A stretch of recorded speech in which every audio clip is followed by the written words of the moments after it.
আপনারা কেমন আছেন সবাই? আপনি কেমন আছেন? আলহামদুলিল্লাহ, আমি অনেক ভালো আপনাদের দোয়ায়। শুধু খারাপ লাগে যে এত বড় একটা আয়োজনে আপনারা সারাদিন ধরে ছিলেন।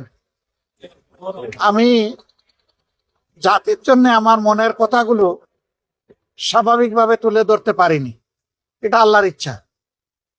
কিন্তু এরপরেও শেষমেশ দুই একটা কথা বলার চেষ্টা করেছি। আগামীতে ইনশাল্লাহ আরো সুযোগ আসবে, আরো কথা বলা যাবে ইনশাআল্লাহ। আপনাদের মাধ্যমে। দেশে বিদেশে যারা আমার এই সাময়িক অবস্থা দেখে কষ্ট পেয়েছেন, সহানুভূতি প্রকাশ করেছেন, দোয়া করেছেন, তাদের সকলকে সালাম জানাই এবং কৃতজ্ঞতা জানাই। শুধু দোয়া করবেন যতদিন বেঁচে থাকি, আল্লাহ তাআলা যেন মানুষের কল্যাণের জন্যই আমাকে বাঁচায় রাখেন। আমিন। আমার দ্বারা যেন দেশ এবং জাতির কোনো ক্ষতি না হয়, আল্লাহ যেন আমাকে সাহায্য করেন। আমিন। আর এই দেশটা আমাদের সবার রে ভাই, আমরা সবাই মিলে গড়বো ইনশাআল্লাহ। ইনশাআল্লাহ।